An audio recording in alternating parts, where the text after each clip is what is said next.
Hello and welcome to our Free Play Champion Guide series, where I, Allens, outline the champions so that you won't be completely clueless when you jump into game. Please remember that practice is the only surefire way to improve your game, and that this guide is aimed at anyone that understands the basics of League of Legends and wants to try out a new champion without going in blind. In this video, I will outline the basics that you will need to get started. I will also go into a little depth if you decide to take this champion to the next level. Keep in mind to take everything I say with a grain of salt. All decisions you make should be situational. In this guide, I will be outlining the following. 1. What lane the champion is usually played in, and any other lanes that they can take. 2. The champion's role in the team. 3. The item and skill build we recommend. 4. Any champion-specific combos you can execute and specific power spikes to look out for. 5. What your job in lane phase is. 6. Your ideal way to engage the enemy in a variety of scenarios. 7. Some champion strengths and weaknesses. 8. Your win conditions. 9. I will break down the team fight for you, just so you know exactly what to do. 10.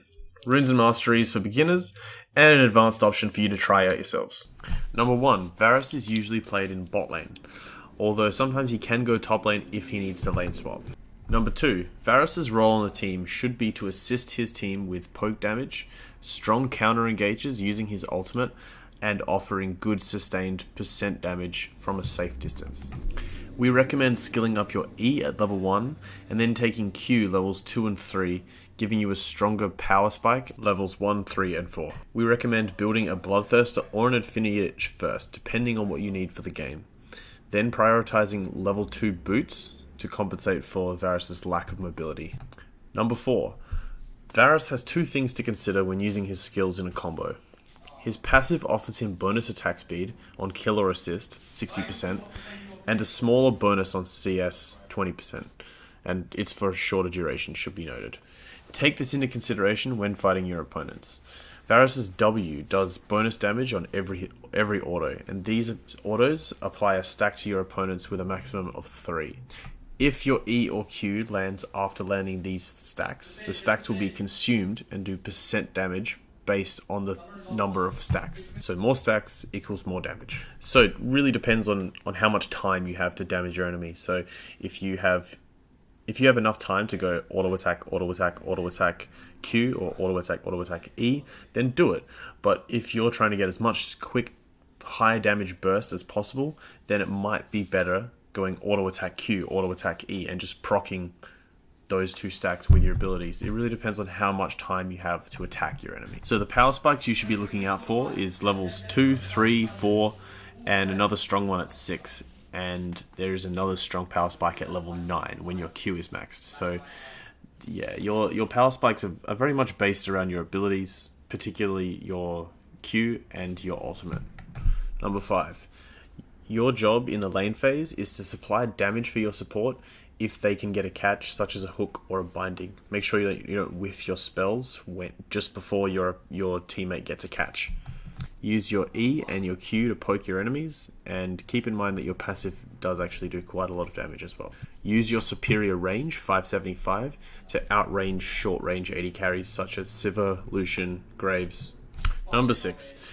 Your ideal way to engage the enemy is usually after doing some poke damage with your Q, and then catching them out with an ultimate, maybe a flash ultimate if you can get it.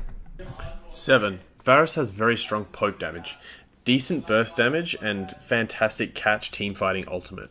His only main weakness is his lack of mobility in the form of a dash, making it hard for him to maneuver around fights. Number 8. Your win conditions are going to be bound to winning a team fight, but this is fine since your kit gives you a lot of tools needed to sway the team fight in your favor. Think of yourself as an Ashe, but without the slows and ultimate range, in exchange for higher poke damage and higher burst. In a team fight, we recommend staying with your support.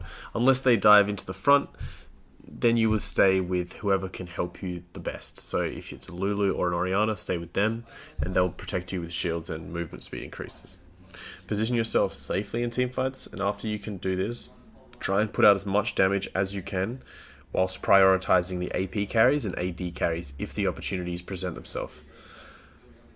Avoid putting yourself in harm's way unless you know you have an advantage. Number 10. Runes and Masteries. It's a fairly standard set, but here you go, try them out. It's usually up to personal preference, so not a great deal would change between players here. Alright guys, we're coming to the end of our guide. Please let us know in the comments below if you have any further questions that weren't already covered in this video. I'll be sure to check them out. Please leave a thumbs up if you liked this video, and don't forget to hit that subscribe button. I love you all, and peace out.